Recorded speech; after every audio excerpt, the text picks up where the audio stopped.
karut di BUMN salah satunya adalah rangkap jabatan. Jumlahnya bukan sedikit. Ada 397 orang yang merangkap jabatan komisaris di BUMN. Selain rangkap jabatan seperti yang ditemukan oleh Ombudsman, justru KPPU menemukan ada satu orang yang merangkap posisi sebagai baik itu komisaris atau direksi di perusahaan lain, itu sampai 22 perusahaan. Saya Samsudin Alimsyah, mari kita bicarakan demokrasi.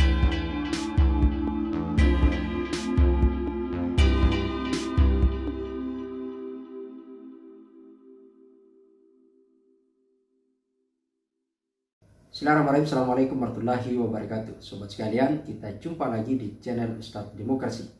Sobat sekalian, tanggal 31 Maret tahun 2020 tahun kemarin, pemerintah menerbitkan Perpu Peraturan Pengganti Undang-Undang Nomor 1 tahun 2020 tentang kebijakan keuangan negara dan stabilitas sistem keuangan untuk penanganan penyebaran COVID-19. Perpu ini kemudian sudah disetujui oleh DPR menjadi Undang-Undang Nomor 2 Tahun 2020. Pemerintah sebenarnya berdalih bahwa pada saat pembentukan Perpu ini dianggap sangat mendesak, tujuannya dalam rangka melindungi keselamatan masyarakat atas penyebaran COVID. Tentu niat ini sangat bagus. Hanya saja memang kemudian ketika kita menelisik masuk, publik membaca muatan dalam Perpu ini atau yang sekarang sudah menjadi Undang-Undang Nomor 2, menemukan ada banyak masalah di sana yang oleh publik mencurigai, mengkhawatirkan bahwa ada beberapa aturan dalamnya adalah muatan aturan dalamnya itu potensial disalahgunakan oleh orang-orang yang tanda petik memiliki otak yang jahat, niat yang jahat untuk kemudian secara bersama-sama bisa melakukan merampok keuangan negara atas nama COVID. Itulah sebabnya, sobat sekalian, undang-undang ini sebenarnya diuji di ada beberapa lembaga, termasuk individu, itu kemudian mengambil keputusan, mengambil sikap, menguji ke Mahkamah Konstitusi. Salah satu juga punya adalah termasuk saya di dalamnya. Kita tidak akan membahas soal uji di MK. Kita akan bahas pada edisi yang lain, yang sekarang ini sisa menunggu putusan di MK. Tapi kali ini adalah kita akan membahas, menelisik sebenarnya adalah berkaitan dengan soal rangkap jabatan di BUMN dan jumlah alokasi dana anggaran COVID yang jumlahnya sangat besar. Saking besarnya, maka ketika disebut seolah-olah sangat enak didengar. Hanya saja memang kemudian oleh masyarakat menjadi lain. Masyarakat ini seolah juga ini hanyalah ibarat mimpi yang enak dicerita ketika mereka sudah bangun dari tidurnya. Sobat sekalian, pada edisi kemarin sebenarnya, sebelumnya gitu ya, kita sudah banyak mengulas berkaitan dengan perilaku tak pantas dipertontonkan oleh orang-orang yang selama ini kita posisikan sebagai orang yang seharusnya menjadi penjaga moral. Mereka ini adalah selama ini sebenarnya adalah para rektor atau pimpinan di universitas. Yang tentu kita tahu semua adalah universitas itu adalah penjaga moral bangsa. Hanya saja kemudian ternyata kita melihat bahwa ada peristiwa yang tidak elok tapi nyata karena ditemukan justru para rektor ini, setidaknya sekarang ini kita sudah menemukan ada 2 rektor yang rangkap jabatan sebagai komisaris. Padahal kita paham betul rektor ini harusnya fokus selain karena persoalan larangan konstitusinya memang melarang, statutanya melarang untuk rangkap jabatan, dan ini adalah soal konflik interest. Dan yang menjadi penting adalah mandat utamanya seorang rektor harusnya adalah fokus menjamin mahasiswanya untuk bisa mendapatkan pelayanan pendidikan berkualitas demi agar nanti melahirkan kader-kader calon pemimpin ke depannya yang lebih kuat. Itu poin besar. Tapi walau berkaitan dengan rangkap jabatan ini juga sebenarnya adalah Ombudsman Republik Indonesia seperti yang kita bahas di sebelumnya, channel sebelumnya gitu ya. Ombudsman Republik Indonesia itu sudah melakukan atau secara resmi pada tahun 2020 bersurat kepada pemerintah untuk melakukan desakan agar segera melakukan penataan terhadap BUMN atau badan usaha milik negara, terutama berkaitan dengan siapa soal kepantasan untuk menduduki posisi direksi dan komisaris. Apa pasal sebenarnya sampai kemudian Ombudsman mengambil langkah tersebut? Rupanya Ombudsman sudah melakukan penelitian di tahun 2017 sampai 2019 dan menemukan sekarut di BBM, salah satunya adalah berkaitan rangkap jabatan. Jumlahnya bukan sedikit. Ada 397 orang yang merangkap jabatan komisaris di BBM. Apakah cuma itu? Ternyata tidak. Masih Ombudsman juga menemukan ada 167 orang di anak perusahaan BBM juga merangkap sebagai komisaris. Ini adalah fakta. Selain Ombudsman, ternyata pada saat yang sama juga di tahun 2020, ternyata komisi, jadi KPPU gitu ya, Komisi Pengawas Persaingan Usaha juga menemukan hal yang justru jauh lebih gila. Karena di sana menemukan selain rangkap jabatan seperti yang ditemukan oleh Ombudsman, justru KPPU menemukan ada satu orang yang merangkap posisi sebagai baik itu komisaris atau direksi di perusahaan lain, itu sampai 22 perusahaan. Kita seolah-olah sepertinya bahwa Indonesia begitu luas dengan jumlah penduduk yang beratus juta, tapi sepertinya untuk menemukan saja orang yang memiliki nilai kapasitas yang mumpuni untuk menjabat di BBM itu sangat susah. Sampai kemudian harus rangkap jabatan. Itulah sebabnya kemudian sekali lagi Ombudsman sudah bersurat ke pemerintah, kepada Presiden untuk segera menerbitkan peraturan Presiden. Sayang sekali, seperti di edisi sebelumnya kita menjelaskan, jawaban Presiden belum juga keluar. Yang terjadi adalah justru proses pergantian mengangkat jabatan, rekrutmen dan mengangkat jabatan di komisaris di BBM hari ini terus saja terjadi, dan justru yang diangkat adalah sepertinya lagi-lagi yang disebut konflik interest karena orang-orang yang pernah berjasa pada pemilu yang lalu. Akhirnya apa yang terjadi? Ada yang kemudian menjadi skeptis, seolah-olah memposisikan, menilai bahwa BUMN sekarang bukan lagi badan usaha milik negara, tapi BUMN adalah seolah menjadi skoci menampung bagi orang-orang yang pernah berkeringat, yang pernah berjasa pada pemilu sebelumnya. Walau tapi ini adalah fakta. Sehingga apa yang terjadi? Kita kemudian yang awalnya sesuai mandat konstitusi bahwa BUMN dibentuk dalam rangka sebagai penyangga ekonomi bangsa menjadi seperti hanya mimpi saja. Harapan untuk bisa betul-betul mensuplai, membantu negara, justru sebaliknya hari ini BUMN bukannya menjadi penyangga negara ekonomi kita, tapi justru yang terjadi adalah menjadi beban negara. Sobat sekalian, kalau kita baca di beberapa media kita, termasuk di data kontak, ini saya baca saja supaya kita tidak salah gitu, menyebutkan bahwa sejak tahun 2020 pada saat awal pandemi COVID-19 masuk ke Indonesia, itu pemerintah sebenarnya sudah menyuntik, melakukan gitu ya, jadi telah menyuntik dana 75,94 triliun kepada BUMN yang ada di bawah Kementerian Badan Usaha Milik Negara. Jadi sudah pemerintah pada saat itu sudah memberikan. Jadi ingat, sekaligus merefleksi kembali, jadi di channel ini kita pernah bahas tahun 2020 pemerintah mengalokasikan dana, menggelontorkan dana untuk penanganan COVID itu sebanyak 800 triliun dengan berbagai skim. Dan salah satunya adalah khusus untuk BUMN itu mencapai pada angka 75,9 triliun. Ini realisasi gitu ya. Kalau kita baca data di kontak KUID. Nah, total pembiayaan ini dibagi menjadi dua skema gitu ya. Pertama adalah kalau kita baca di sini, pertama itu ada 56,29 triliun merupakan dukungan dalam bentuk penyertaan modal negara gitu ya. Lalu yang kedua adalah dalam skema kedua itu kemudian sebanyak 19 triliun dalam bentuk pinjaman investasi pemerintah untuk yang kita kenal selama ini adalah PEN gitu ya, yaitu adalah pemulihan ekonomi nasional di bawah kementeriannya ini Pak Erlangga gitu. Kita cek ke sana. Sobat sekalian, penyaluran ini sebenarnya diberikan dalam beberapa kategori gitu ya. Jadi memang ada yang dialokasikan sebelum gitu ya, sebelum terjadi COVID, jadi sudah diprogramkan. Lalu kemudian ada yang sebenarnya disebut adalah pada saat sebagai respon pemerintah dalam situasi COVID sekarang ini. Misalnya kita lihat gitu ya, ada beberapa PMM dalam kelompok pertama yang tadi saya sebutkan karena sudah diprogramkan, yaitu adalah misalnya PT PLN gitu ya, listrik.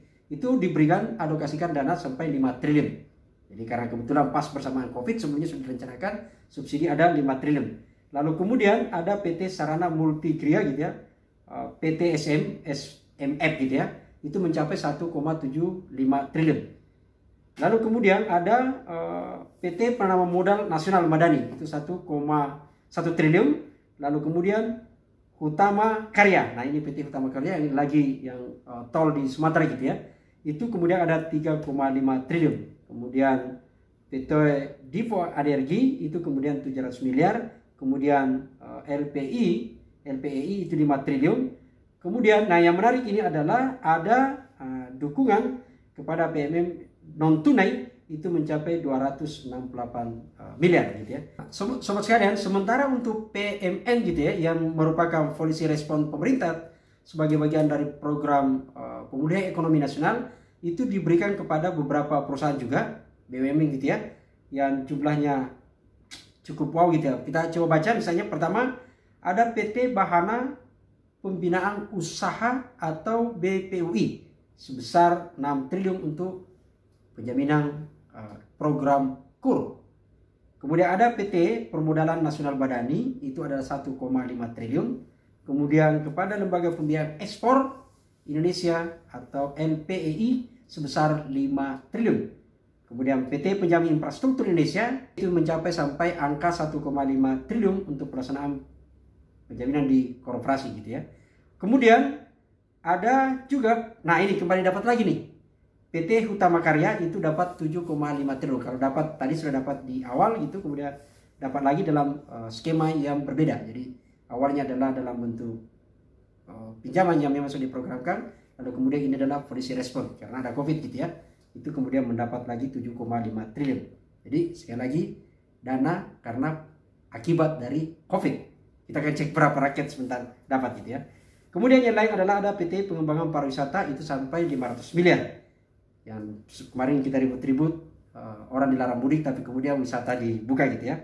Lalu kemudian ada soal pembangunan fasilitas. Nah ini kita banyak membeli vaksin tapi kemudian alokasi anggaran untuk fasilitasi pabrik pembuatan vaksin atau fasilitas produk bahan baku obat primer itu hanya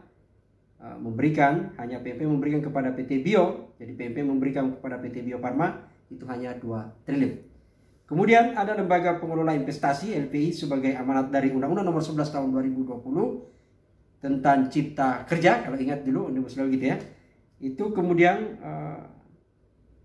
telah diberikan kepada PMM sebanyak 15 triliun. Itu yang terjadi sobat sekalian. Jadi dana untuk atas nama COVID itu begitu banyak gitu ya, yang sebenarnya berseliweran di lembaga-lembaga. Nah, di sisi lain kemudian sobat sekalian, pembiayaan untuk investasi pemerintah dalam bentuk pinjaman kepada BUMN diberikan lagi-lagi masih ada ya gitu ya. Jadi tadi ini masih lain lagi diberikan kepada BUMN untuk kebutuhan penguatan permodalan. Diberikan untuk mendukung kebutuhan operasional. Jadi karena ada COVID lalu kemudian diberikan untuk mendukung kebutuhan operasional BUMN terkena dampak hebat akibat pandemi. Nah ini perusahaan kena dampak gitu ya, kemudian diberikan. Saya ingat beberapa di channel ini juga pernah dibahas, ada beberapa yang PHK gitu ya, yang disebut oleh Pak Kamru, lalu kemudian dirumahkan, tidak di PHK tapi dirumahkan dan tidak diberi gaji.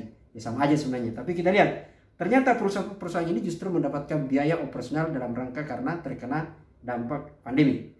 Yaitu pada tahun 2020 ya, jadi bukan 2021 dapat lagi gitu. Nggak tahu berapa jumlah, tapi dia diajukan gitu ya. 2020 ada 5 BUMN yang menerima. Pertama adalah Krakatau Steel mendapat 3 triliun. Padahal kita tahu bahwa jauh sebelum pandemi Krakatau Steel sebenarnya sudah diberitakan hampir tutup. Yang kedua adalah ada PT Garuda sebesar 8,5 triliun. Ya, teman saya bercanda begini waktu mendapat informasi bahwa PT Pertamina terancam rugi triliunan gitu ya. Emangnya kalau orang pergi beli bensin di Pertamina itu bisa ngutang? Kan tidak bisa. Pokoknya Anda masuk parkir isi 1 liter pasti harus bayar 8.000 sekian gitu ya. Sama juga ketika Garuda, Anda tidak bisa naik terbang kalau Anda tidak membeli tiket. Dan tiket yang paling mahal dari sejumlah penerbang adalah Garuda. Tapi walau-alam kita tidak tahu seperti apa manajemennya. Yang pasti berkaitan dengan ini PT Garuda mendapatkan 8,5 triliun. Yang kedua adalah kereta api 3,5 triliun. Ya, hampir sama sebenarnya. Semua fasilitas ini tidak mungkin rakyat bisa terbang, tidak bisa naik kalau tidak bayar tiket gitu ya. karena ketat sekali dia punya security untuk bisa. Jadi beda dengan yang dulu-dulu orang masih bisa ini gitu ya. Kalau naik kapal masih bisa ngumpet, ya sekarang tidak bisa lagi. Yang kedua adalah perusahaan pembangunan untuk perumahan nasional, yaitu Promnas sebesar 650 miliar. Lalu kemudian yang terakhir adalah PTPN. PTPN ini sebenarnya dari dulu tidak pernah survive gitu ya. Bahkan di beberapa daerah yang PTPN justru menghadapi kolaps, bukan karena COVID, tapi memang manajemennya yang amburadul. Ini sobat sekalian yang kita lihat sebenarnya adalah berkaitan dengan kondisi keuangan kita. Ya, sobat sekalian, itulah tadi sebenarnya adalah rincian anggaran alokasi uang rakyat gitu ya. Jadi bukan uang siapa-siapa, uang rakyat yang masuk ke APBN lalu kemudian dialokasikan untuk membiayai bagaimana BUMN itu kemudian bisa tetap survive. Yang kita tahu bahwa ada banyak soal di sana. Di BUMN justru ada banyak rangkap jabatan. Jadi gimana yang bisa harusnya profesional? Kita tidak kemudian tidak curiga macam-macam, tapi yang pasti adalah ketika sebuah manajemen dikelola dengan tidak profesional, maka jangan pernah sekali lagi bermimpi untuk keuntungan. Maka dia akan tetap seperti yang terjadi sekarang ini, menjadi disusui oleh negara. Dan bukan hanya karena COVID, memang sebelumnya ditambah musim COVID sekarang ini, ya tambah parah lagi. Dan kita seolah-olah menjustifikasi bahwa karena COVID maka negara harus banyak memberikan suntikan dana ke sana. Mengalokasikan anggaran sederhana, mengalokasikan anggaran tersebut sebenarnya ke BUMN kalau dikelola secara profesional tidak menjadi soal gitu ya. Hanya saja memang yaitu tadi pengawasannya harus kuat. Siapa yang mengawasi perusahaannya? Tentu adalah kalau secara internal ada komisaris, tapi lagi-lagi komisaris banyak dirangkap jabatan. Kalaupun itu tidak, banyak juga memang karena sekali lagi ada konflik interest. Kita tadi menyebut BUMN seolah-olah bukan lagi badan usaha milik negara tapi menjadi skoci gitu ya. Kita berharap tentu ada kebijakan yang real dari pemerintah untuk segera menata kembali BUMN ini supaya dia betul-betul menjadi lembaga badan usaha negara yang betul-betul berfungsi sebagai antisipasi penyangga ekonomi kita. Ingat, negara kita sekarang tidak dalam kondisi baik saja. Hutang kita semakin menumpuk, bahkan sudah mencapai 6.000 triliun lebih. Dalam konteks itu maka harusnya semua sektor dikelola secara baik. Kita tidak anti BUMN, tapi yang penting adalah cara pengelolaannya yang baik. Apa yang dilakukan oleh teman-teman mahasiswa ternyata membuka mata kita semua bahwa memang ada banyak masalah di negara kita. Oleh karena itu maka saya sekali lagi menyebutkan bahwa di tengah kondisi sekarang ini maka tidak boleh ada aksi yang kemudian menyatakan tunggang dan menunggangi, apalagi kemudian mencurigai gerakan mahasiswa. Saya selalu menyebut bahwa ada 4 pilar dalam demokrasi sebenarnya yang kuat selama ini yang kita yakini secara teori. Termasuk dalamnya adalah mahasiswa. Misalnya kita menyebut ada partai politik, ada di sana dalam hal ini adalah ke DPR, tapi kan ini sebenarnya adalah dalam berbagai persepsi dinyatakan bahwa ini adalah institusi yang lembaga terkorup. Apakah bisa diharap? Tentu ya secara normatif kita tentu berharap gitu ya. Tapi faktanya kemudian walau-walau. Yang kedua adalah media. Media tentu kita sangat berharap gitu ya. Meskipun juga menjadi perdebatan terutama dalam era pasar bebas sekarang ini. Salah satunya harapan kita yang paling kuat adalah dominan adalah berada pada posisi yaitu adalah gerakan mahasiswa. Banyak kemudian orang yang selalu menyebut bahwa saya mendukung gerakan mahasiswa kalau kemudian itu yang penting tidak ditunggangi oleh kelompok tertentu. Sampai-sampai kemudian menyatakan bahwa lebih baik mahasiswa diam itu daripada tidak dimanfaatkan. Bukankah sebenarnya diamnya mahasiswa justru dimanfaatkan oleh pemerintahan yang korup? Maka bagi saya adalah yang menjadi penting, jangan bertanya siapa yang membawa isu itu. Tapi tanyalah bahwa isu apa yang dibawa. Secara substansi kita perdebatkan, dan yang menjadi penting adalah pastikan suara itu adalah suara untuk kepentingan publik. BUMN perlu dipertahankan keberadaannya sepanjang itu dikelola secara profesional dan bukan untuk justru menjadi skoci yang banyak dicurigai orang.